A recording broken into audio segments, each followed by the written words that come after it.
Donc nous sommes donc pendant ces 2 jours, le 3 et 4 avril, sur la semaine olympique et paralympique, puisque la ville de Malétroit a obtenu donc en 2020 le label Terre de Jeux 2024 afin de promouvoir donc les Jeux olympiques. Et donc nous avons choisi de participer à la semaine olympique paralympique pour justement faire la promotion du sport auprès donc des jeunes et notamment donc des établissements scolaires de la ville.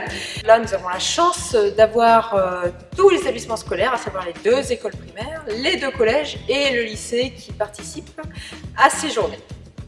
Donc le but de cette journée va être de vous sensibiliser au handicap à travers quelques pratiques sportives et à l'aide d'une exposition.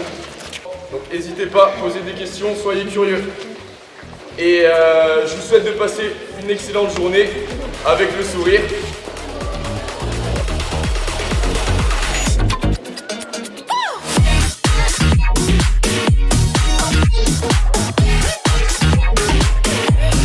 Du coup, on fait du tennis de table adapté, donc 2 versions. Une version où on a le bas du corps qui nous empêche de travailler, donc on est assis, tennis de table assis. Et l'autre version où on a un problème à la main forte, on peut jouer avec la main faible.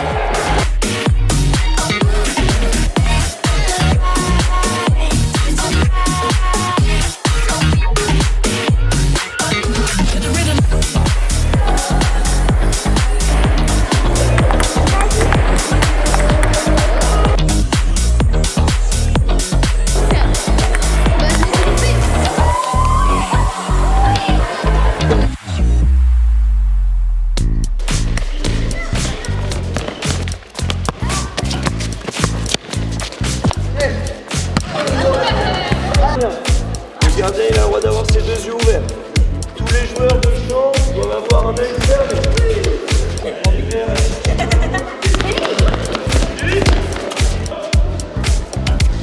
Donc quand vous fermez un œil, vous avez plus de mal à faire une passe, plus de mal à évaluer la distance.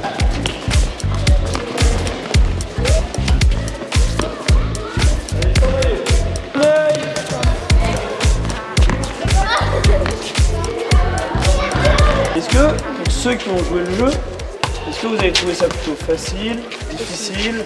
J'ai jamais fermé d'œil, j'ai juste fait avec la main. Bon, j'ai même pas fait avec la main faible. Bah, moi, en fait, non, j'oubliais. Mais en fait, j'oublie. Bah oui, parce que nous, on n'a pas vraiment l'handicap, donc du coup, bah, des fois, on oublie. Bah oui. Bah oui. Bah oui. C'est vrai que c'est un peu dur de se mettre dans la peau de quelqu'un qui est handicapé quand on n'a rien et qu'on connaît pas ça. Bah oui. Allez.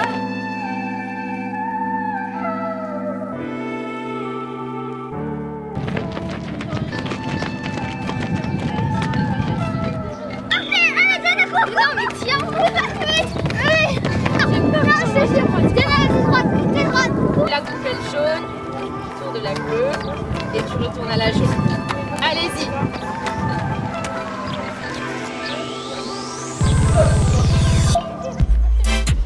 Allez Gabriel, en tout droit.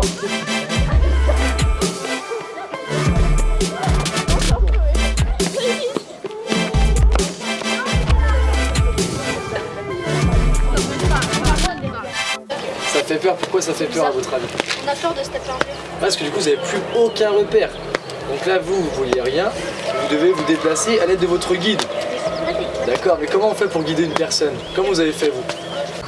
Un parcours tout droit, mais ça aurait été trop facile.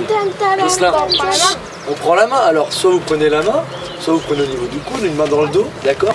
Vous pouvez accompagner l'enfant qui ne voit pas. Dérène Roland, éducateur sportif de la commune de Malétroit et de Ruffiac. Donc j'ai mis en place ce projet avec l'aide de Carole Blanco-Hercelin. Donc j'ai créé tous les groupes, j'ai créé le nom d'athlètes afin que toutes les écoles viennent ici en étant bien organisées. Donc on a préparé toutes les activités également. L'objectif c'est que tous les enfants puissent tourner du coup sur toute la journée en effectuant tous les qu'on crée un handicap grâce au masque pour les malvoyants. Donc il y a ça, sinon également en jouant de la main faible sur les sports collectifs.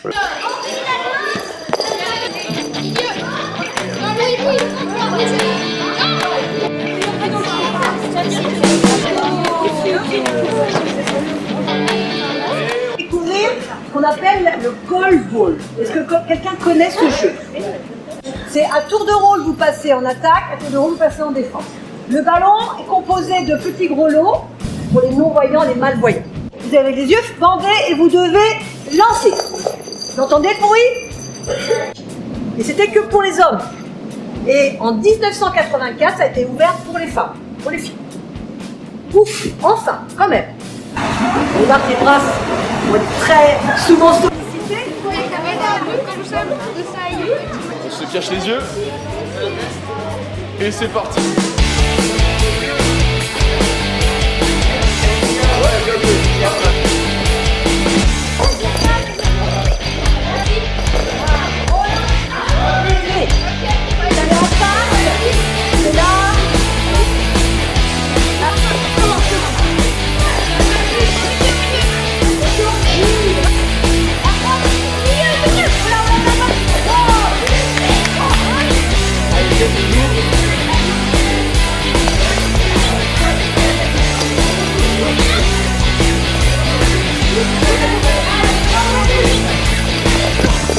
Dans le cadre donc, de la semaine olympique paralympique, nous avons fait le choix d'inviter des athlètes locaux, Monsieur Sébastien Riot et Monsieur Alexis Bélanger. Ce sont deux athlètes handisport qui concourent dans des championnats nationaux et internationaux.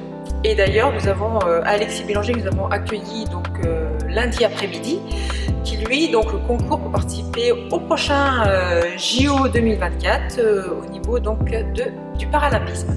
La paranatation, je suis amputé de ma jambe gauche, j'ai une prothèse sous ma jambe en fait. Et donc je fais de la natation depuis 4 ans. Donc je suis là pour présenter la paranatation. Et ensuite nous avons les tricycles. Alors c'est une autre catégorie, les tricycles, ce sont pour les troubles de l'équilibre. Et malheureusement souvent les personnes nées infirmes moteurs cérébraux, qui ont des troubles de l'équilibre ou suite à un trauma crânien. N'hésitez pas à poser des questions sur l'activité du paracyclisme.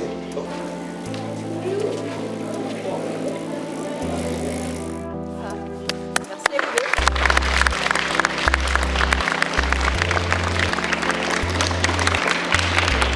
deux. Moi je m'appelle Bélanger Alexis, j'ai bientôt 18 ans.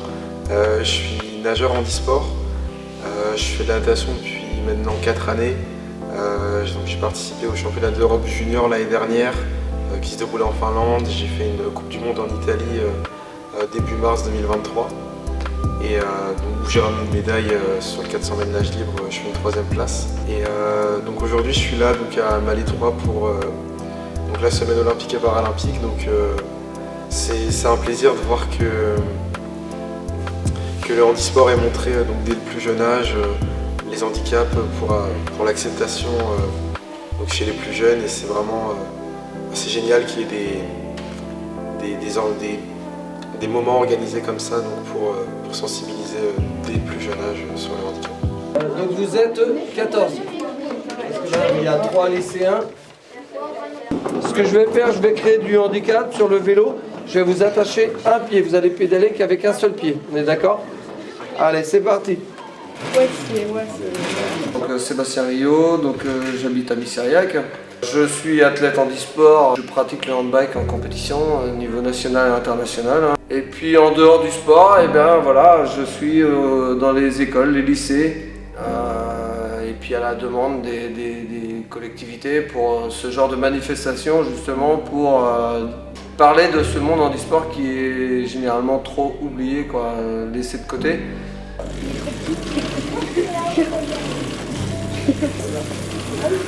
C'est bien. L'autre main. C'est là qu'on comprend la difficulté. Qu'avec une jambe, allez, on y va. Et je trouve ça important de pouvoir mettre ça en avant, en fait, la pratique, les différentes disciplines. Et se dire qu'être en situation de handicap n'est pas une fatalité en soi et que malgré tout, on peut prendre du plaisir à pratiquer une activité sportive.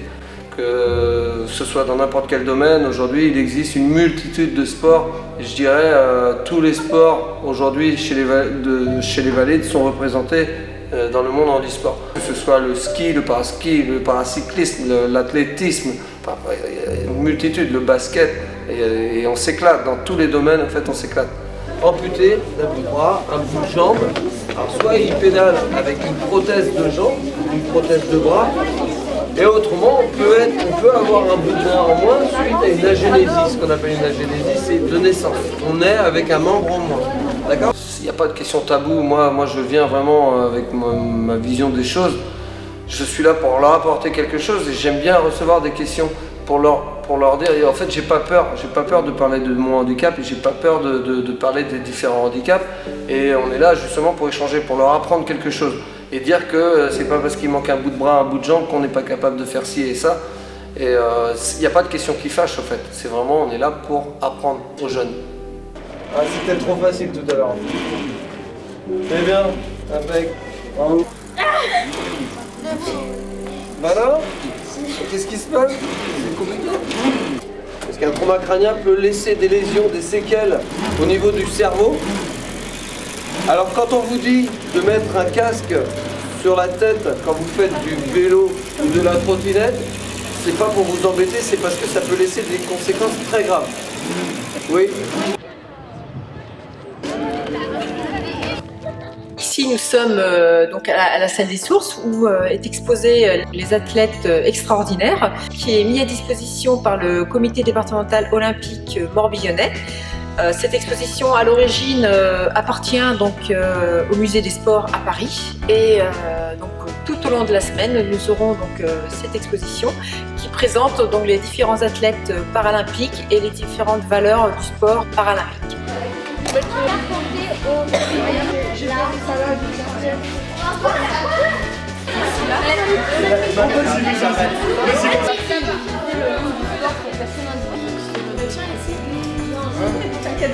Bah toi t'as rien découvert, tu sais pas lire.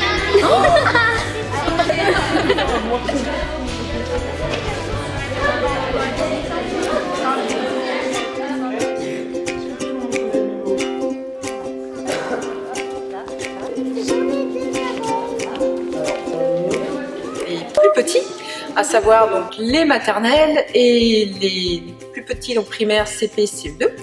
Très joyeux entre eux, ils sont très fair-play, dynamiques, ils s'ouvrent au jeu en fait, et ça c'est un pari gagnant. Sans regarder, Thilo, tu triches là.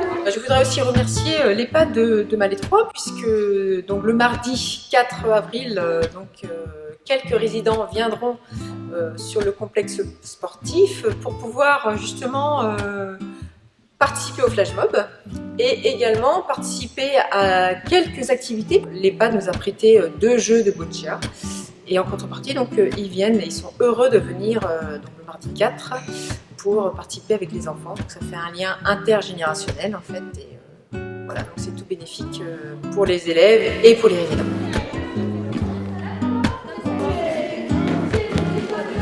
C'est bien ça,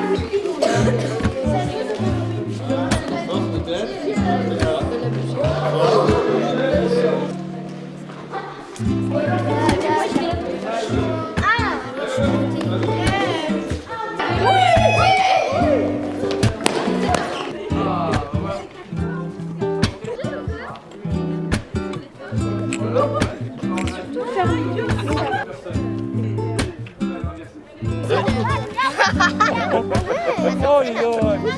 Super. École, putain, j'ai compris. Où l'école? Où l'école? 5, 6, 7, 8, 9. Super.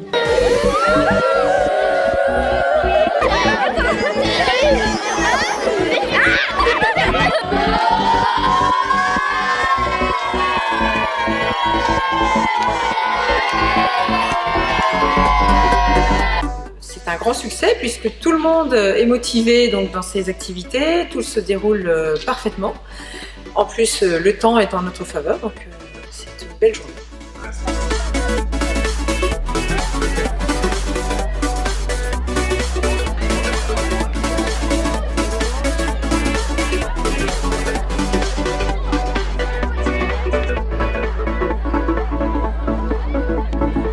ça super intéressant de sensibiliser les enfants sur le handicap, surtout à cet âge-là, ils n'ont pas du tout notion de tout ça. Donc le fait de leur montrer que même avec un handicap, il est possible d'effectuer certains sports, bah, ça leur donne d'autres perspectives du sport aussi en lui-même.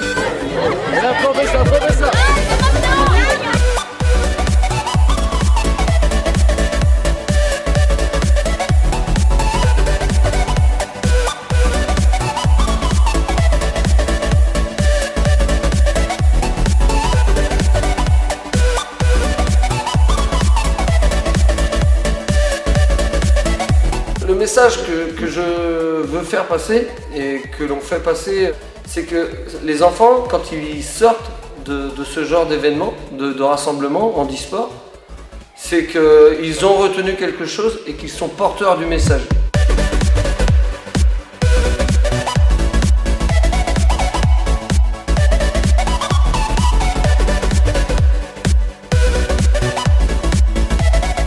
Je suis très fier de pouvoir apporter mon vécu, mon expérience et d'apporter quelque chose justement à ces jeunes